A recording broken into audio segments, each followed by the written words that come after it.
Welcome everyone on Facebook to our second Veteran Community Resource Showcase for Dane and Jefferson Counties. We'll be bringing these events to specific Wisconsin counties every month throughout 2021. Please like our Facebook page so you'll receive notifications about each month's event. If you'd like to ask any questions of any of our guests tonight, please type your questions into the Facebook page and we'll answer them at the end of our interviews. And now on to our showcase. First, let me introduce myself. My name is Victor Kilpatrick, and I'm the program coordinator for the R&R House. I'm a United States Navy veteran, and I served from 1994 to 2001. Some of my duty stations includes Naval Support Facility Diego Garcia. I was also stationed at Naval Hospital Great Lakes and the USS Doyle, a fast frigate out of Mayport, Florida. And I'm happy to announce that the R&R House is open for overnight guests. And if you have any questions or would like to inquire about becoming a guest at the R&R House, please call us at 262-336-9540.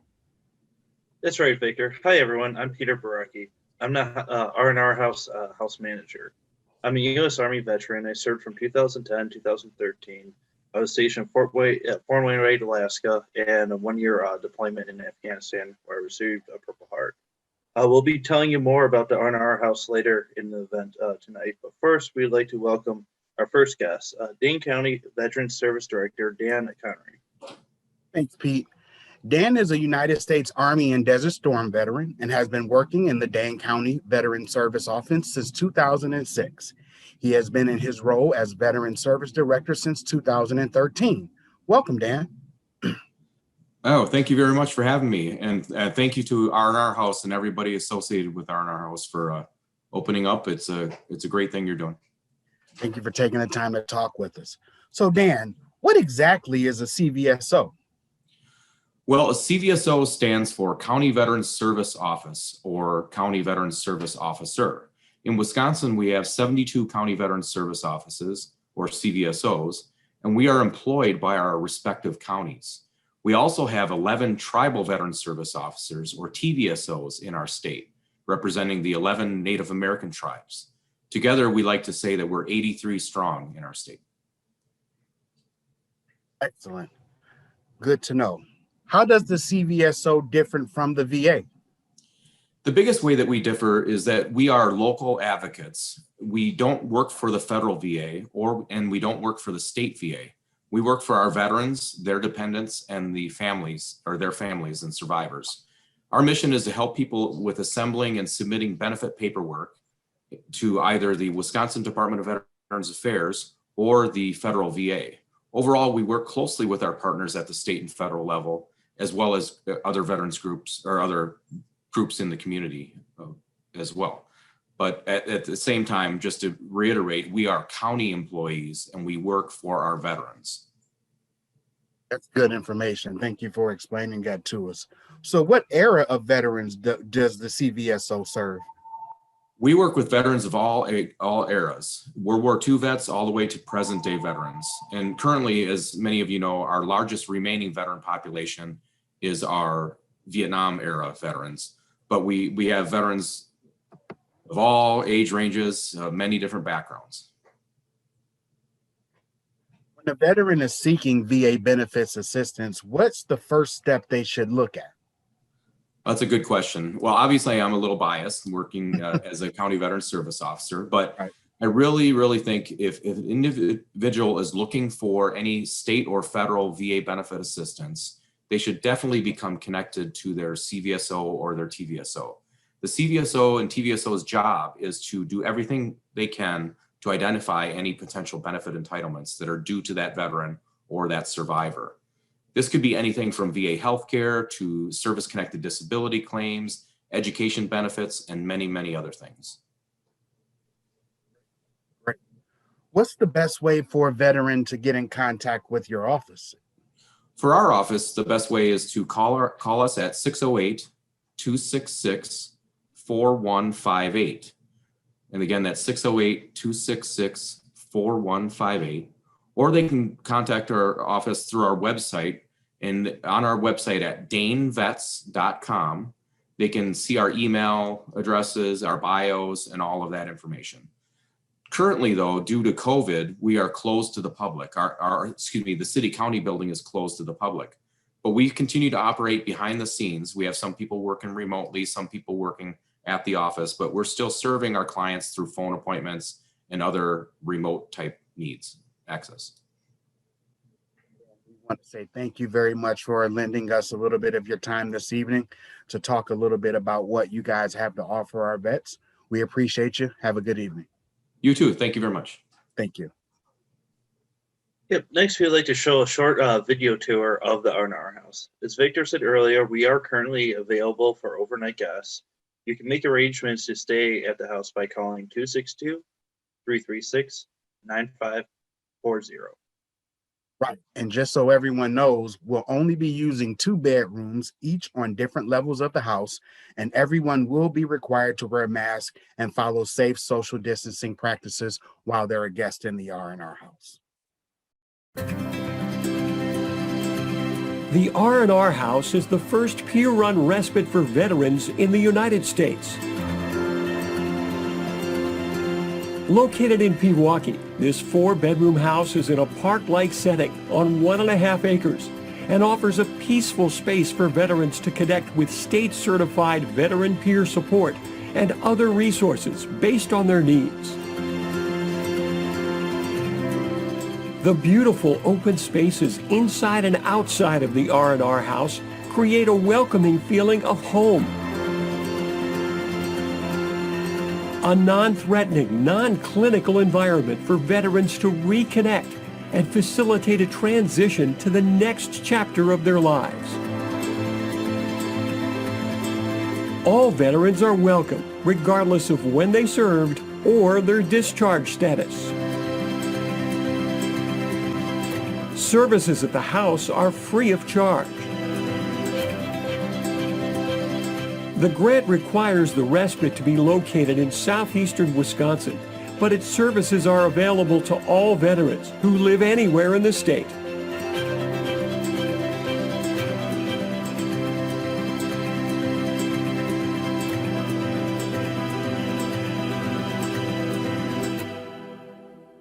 Some other things to keep in mind about the R&R house: you'll need to call us yourself. We are strictly self-referral. That's right, Pete. And the R&R house is always free of charge. You can stay 1 night or up to 7 nights at the R&R house, no matter what your discharge status is. To find out more, please give us a call at 262-336-9540.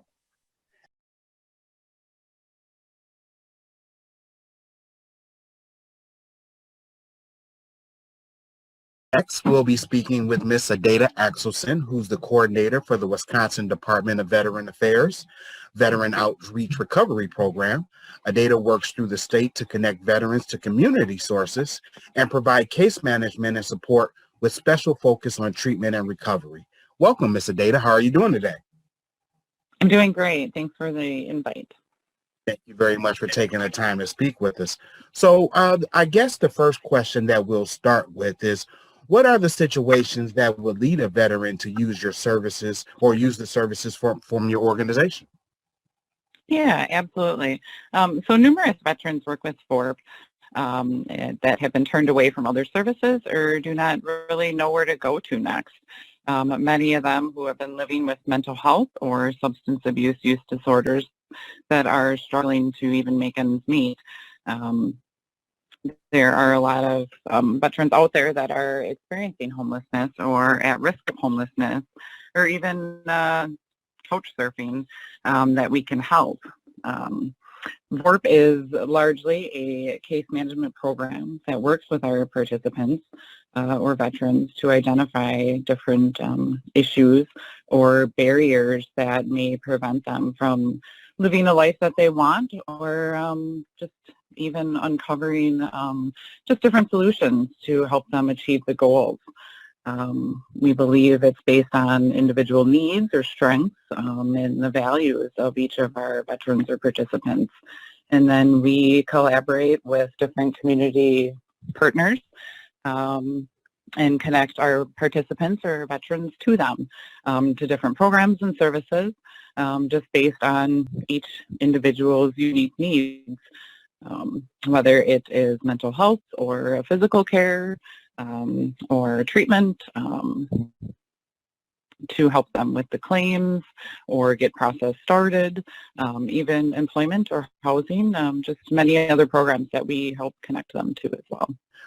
Another question that I want to ask, and I think I kind of get the senses from everyone that we speak with, this is a very good question, so I wanted to pose it to you. Do female veterans take advantage of the services for the program? Yes, absolutely. Yep. People of all backgrounds, regardless of culture, religion, race, ethnicity, gender, sexual orientation, gender identity, gender expression, can participate in VORP, including women. VORP works with numerous organizations to help meet the unique needs of females.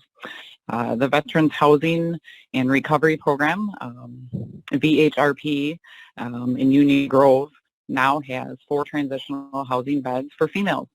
The VHRP also provides temporary housing for those who are homeless or at risk of being homeless, as well as serve as a supportive environment for individuals to work towards independence again. VHRP also offers job training, education, counseling, rehabilitative services necessary to obtain steady employment. Also affordability for housing and skills to sustain productive lifestyle. If anyone is ever interested in attending living at a VHRP, they can contact me and I can submit a referral on the veteran's behalf. Great. Thank you for that information. We hear that, we use and we hear the term veteran a lot. How do you define the word veteran, and what does that look like for veterans that you work with? Yeah, absolutely. So VORP works with all who have served in any component of the U.S. Armed Forces, including those that have previously served and continue to serve in the National Guard or Reserve, including those who have not been federally activated. This also means that VORP can work with those who may be eligible for federal VA benefits due to length of character or service. And how has the pandemic affected the way that you guys provide your services to veterans? Yeah, absolutely. That's a great question. So we are still available to our veterans. You can contact me at 608-215-6897 or email as well. It's adata.axelson@dva.wisconsin.gov. Email, text, call, phone, anything like that, and we will connect with our veterans. Due to COVID precautions, it is easier to connect via phone, but in some circumstances, we are able to go out and meet with all the precautions followed for COVID-19, but we are trying to get back out there and meet with our veterans as well. Well, I want to thank you for taking the opportunity to speak with us and helping us reach veterans in your county. And again, thank you very much. You have a great day. Thank you. You guys too. It's not such a sterile clinical environment like me and another brother was talking about. It's a pretty much a environment where I can look at it and be there and not think that I'm in a clinical setting, but then still have that available to me.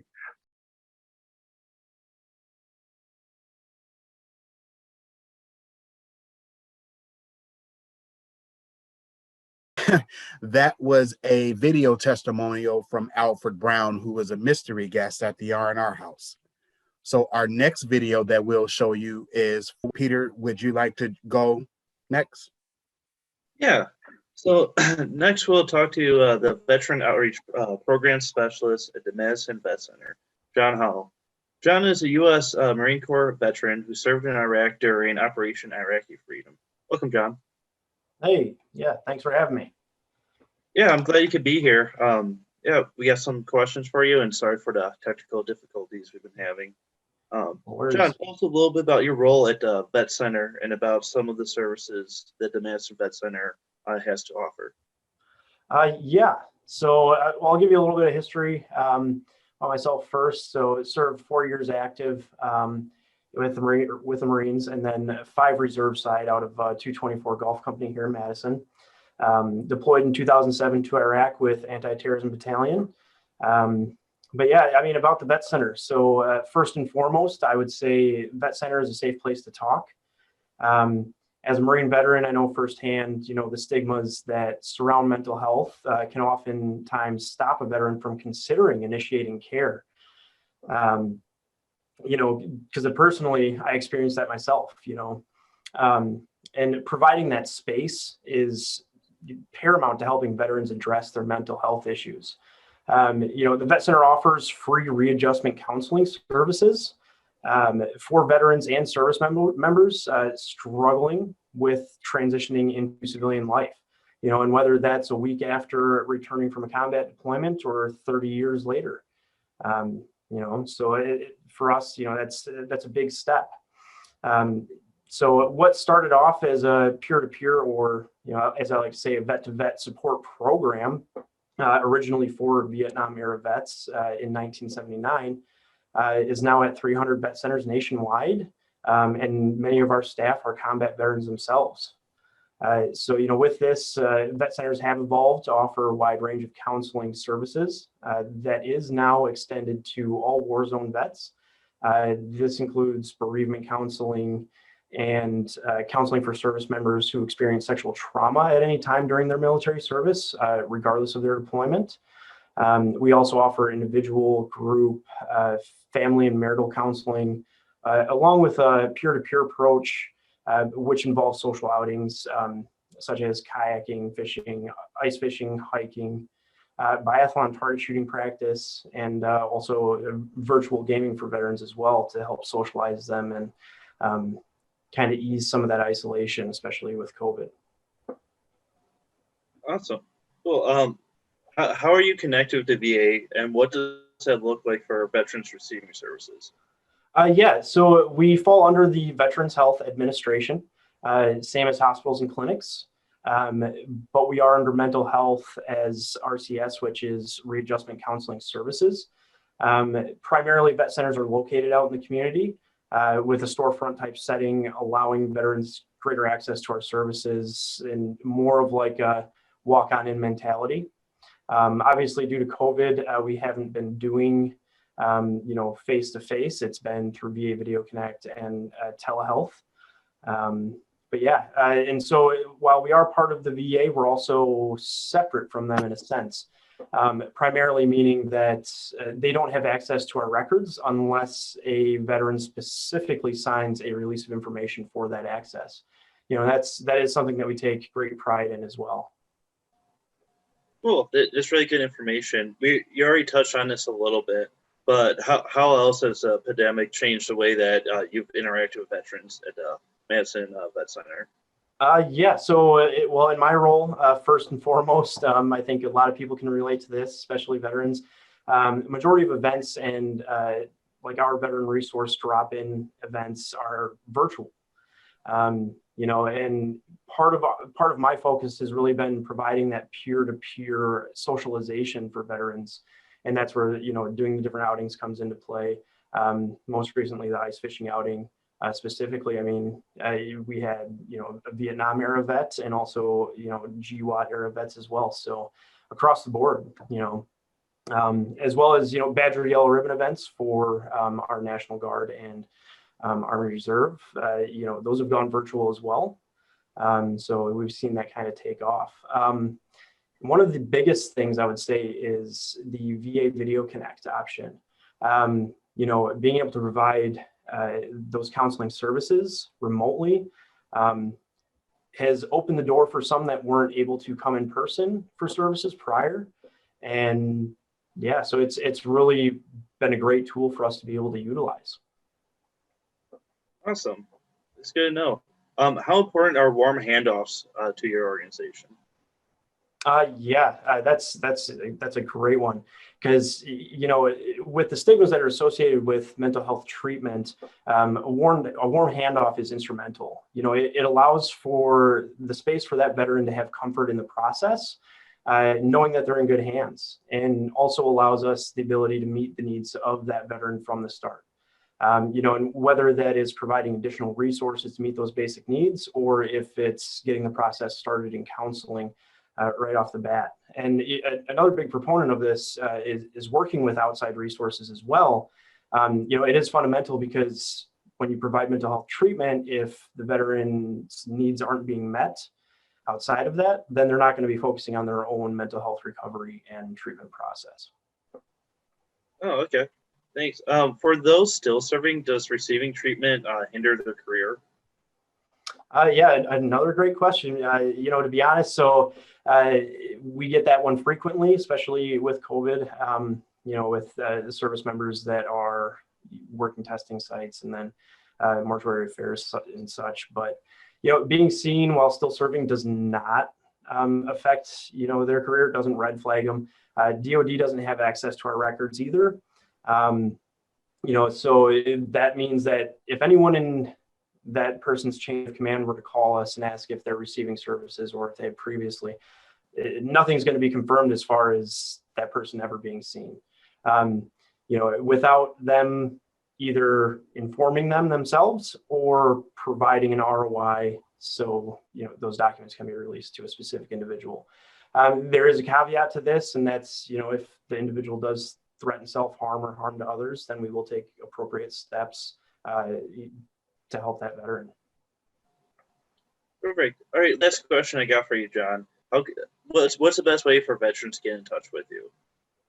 Yeah, they can call our office here in Madison direct. The number here is 608-264-5342, or they can call our 24/7 call center. And that's day or night. It doesn't matter if it's a vet that stubbed their toe or if they're having a more serious issue mental health wise. There's always going to be somebody there answering that phone. And that number is 1-877-927-8387. All right. Thank you so much for being with us again tonight, John. You've given us a lot of good information. And once again, thank you. Thank you for having me, and thank you for putting this on. Thanks, Peter, and thanks, John. Next, we are going to be speaking a little bit about educational benefits in the state of Wisconsin, and we are going to be speaking with the Jefferson County CVSO Director, Yvonne Discharge.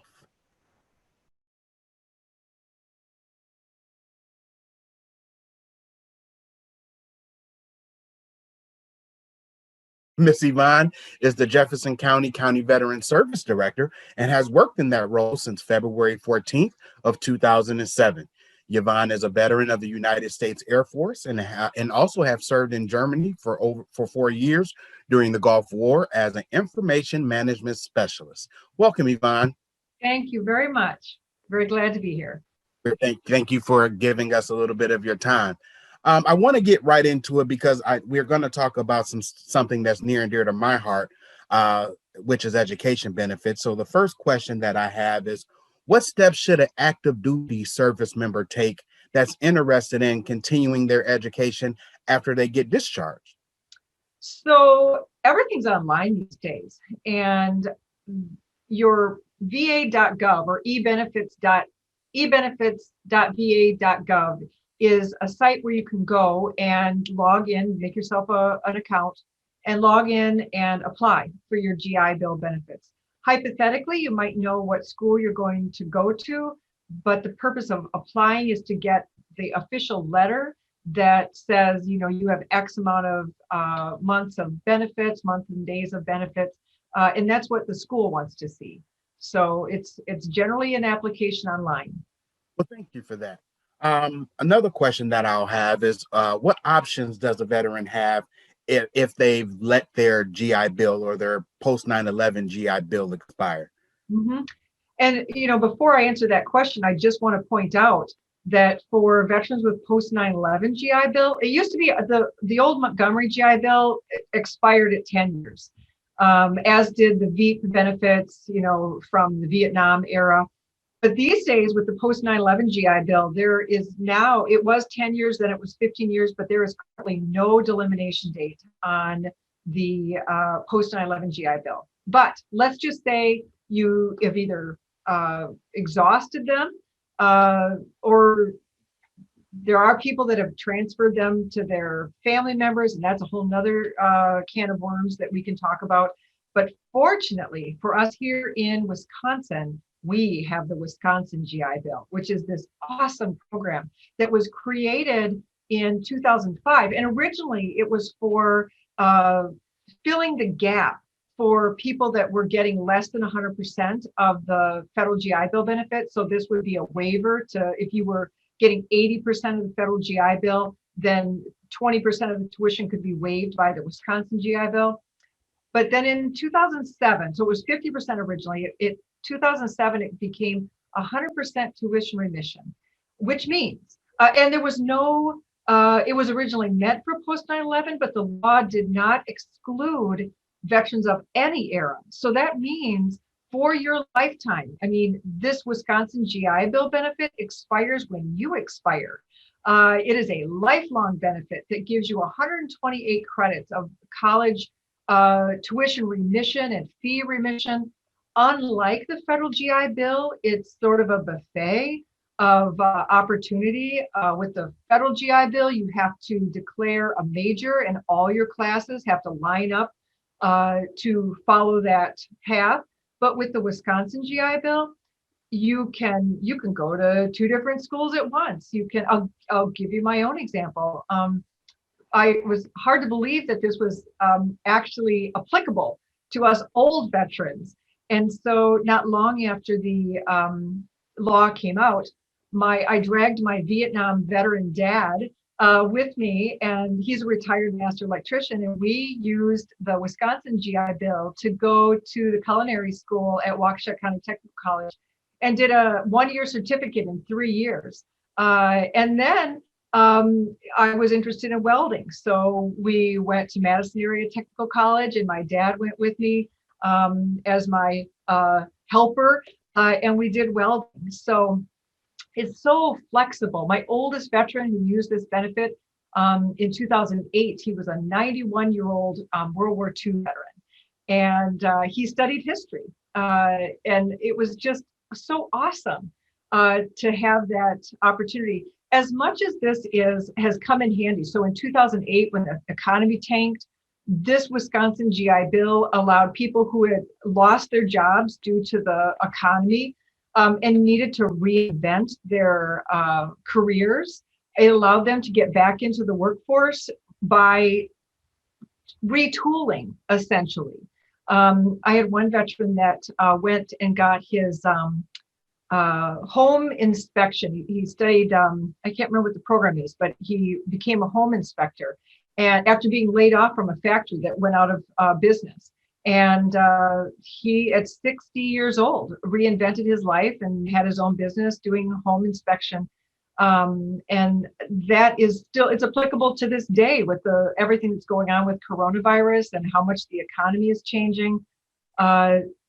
Education changes lives. Education is a powerful tool to help people command a higher wage because of the skills that they have to offer. That's awesome. And I have a little bit of experience with that. I joined the military out of the state of Illinois. And when I wanted to go back to school, once I decided to change my profession and get into helping veterans a little bit more, I was told that my Montgomery GI Bill had ran out and I didn't have anything left. So I felt kind of down and depressed. And at the R&R house, and again, this is one of the best things about the R&R house. There was a gentleman that I was working with at the R&R house, and he said, "Hey, have you ever heard about the Wisconsin GI Bill?" I said, "Well, I didn't join from Wisconsin. I'm not from Wisconsin." He said, "It doesn't matter. Just go down there with your DD 214 and let them know that you're looking to go back to school and that you've been a veteran or a resident here in Wisconsin for 5 years." And I did what he told me to do. I went down there and I signed up for it, and they gave me, gave me an opportunity to really go back and further my education. And if I didn't ask the question about it, I would have never known. So that kind of leads me to my next question. Does discharge status matter to a veteran that's looking to utilize education benefits? Yeah, so the other time that we really promote this Wisconsin GI Bill is if somebody has anything other than a fully honorable discharge. So maybe you had an uncharacterized discharge. If you got out of basic, so say you're a guard or reserve person and the only active duty you did is active duty for training. This benefit applies to anyone who has 90 days of active duty or active duty for training in a wartime period.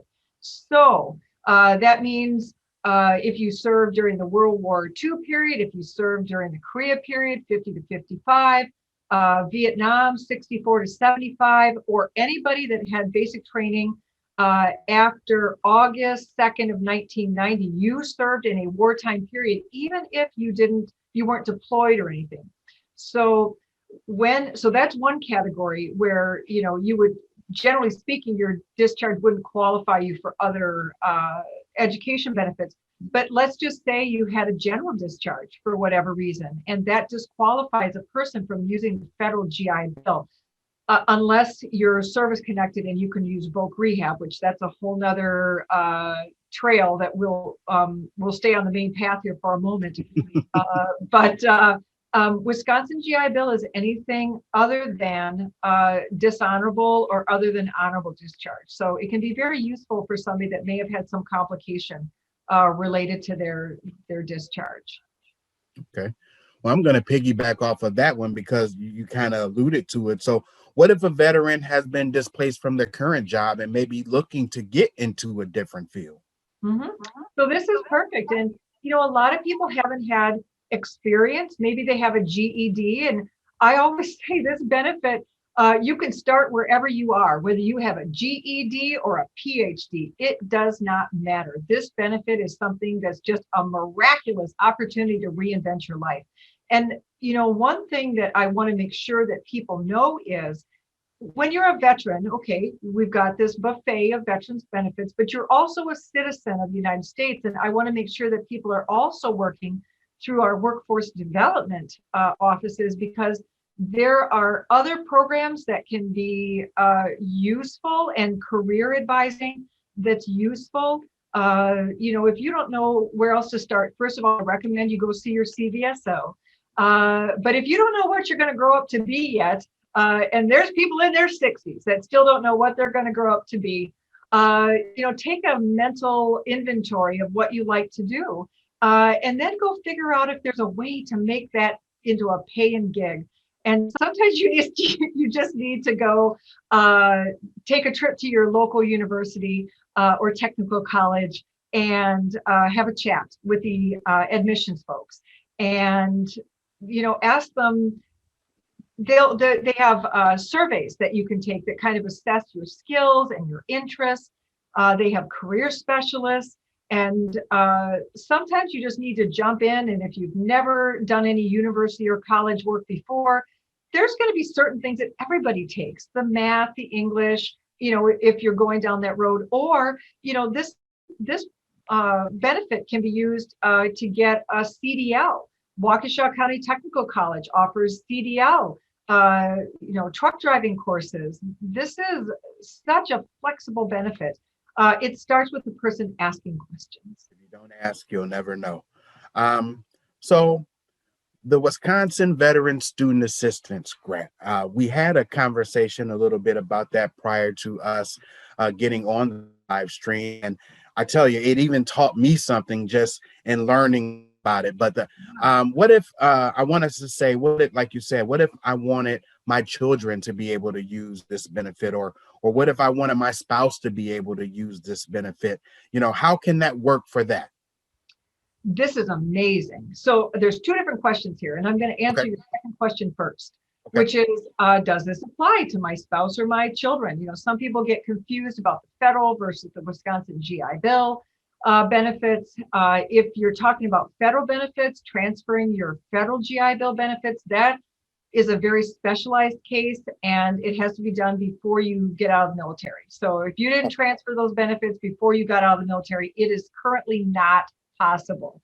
But with Wisconsin GI Bill, so your federal GI Bill is finite, maximum of 36 months. And if you were to transfer them to your, if you did do it before you got out, 36 months, maybe 12 months for 3 different kids or whatever. With Wisconsin GI Bill, if you have 6 children, each, and you're at least 30% service connected, and you're either from Wisconsin when you went into the military, or you've lived in Wisconsin for at least 5 years, each one of your children and your spouse would be eligible for 128 credits of university or technical college tuition remission. So, I mean, it's just an astounding benefit. And I contend that it makes the world a better place, because if you're able to send your kids to be nurses and policemen and welders and whatever, and not be saddled with the college debt, together we're making the world a better place by creating smarter humans. That is outstanding. That is outstanding. Well, I don't want to hold you up, but I will ask this one last question. How can veterans, I know we only touched the surface of what's available to a veteran. So how can a veteran get more information about their education benefits, and who should they talk to? For sure. So, and just to step back a moment, I didn't answer your second question. Oh, the second question, yeah. About and this is such breaking news. I'm like reading it off the press release here. The Wisconsin Department of Veteran Affairs, in coordination with the Wisconsin Higher Educational Aids Board, WEAB, has just created a grant of $2,000 or 50% of the semester tuition, whichever is lower, that can be used. So this is kind of like Wisconsin GI Bill that you can use at private colleges. And this is like an incredible innovation. The press release was just released within the last 90 days. So again, 128 credits that you can use at, I was just looking quickly through the list: Edgewood College in Madison, Mount Mary in Milwaukee. It's another tool in the toolbox. So just a shout out to that. Now, where do you find out more information about it? I recommend that you go on wisvets.com, WISVETS, wisvets.com. That's the State Department of Veteran Affairs, and click on benefits, and then the education benefits, and you'll get a whole long list. We have not even started talking about the benefits that can help you be successful in school. Like, how do you stop what you're doing and afford to go to school if you've got rent to pay and children to take care of? Well, the Wisconsin Department of Veteran Affairs, for example, has a retraining grant that can offer $1,500 per semester if you're a full-time student. If you were displaced, there's rules to everything. But either directly the Wisconsin Department of Veteran Affairs folks, or you can go on wicvso.org. That's our state CVSO site. Go look up whatever county you live in. Go look up your CVSO, and we're sort of one-stop shopping for any benefits, whether it's doing disability claims or education benefits. And I will say this: I can't count the number of times on both my hands how many times we have filed a disability claim where a veteran might have said, "Oh, I don't even want to get involved with that. I don't care about that," until they found out that they could offer this assistance to their kids. And then they were willing to make that disability claim because the outcome of it could propel their children and or spouse into the education system. So one-stop shopping at your CVSO office. Walk in and talk to the school administration. That's how you find out even what the possibilities are. They're very friendly. They're very knowledgeable. If it's time for you to turn the page and recreate your career, there's no better time to do it than right now. Great information. Great information. Well, Yvonne, thank you very much for giving us an opportunity to talk to you today. You have a wonderful Have a wonderful evening. Thank you. Bye-bye. All right, our next video we're going to show is with Adam Howarth. Adam is the Community Engagement and Partnership Coordinator for the Suicide Prevention Program at the William S. Middleton Memorial Veterans Hospital in Madison, Wisconsin.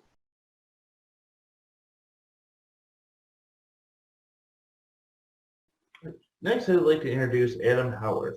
Adam is the Community Engagement and Partnerships Coordinator for the Suicide Prevention Program at the Williams S. Middleton Memorial Veterans Hospital in Madison, Wisconsin.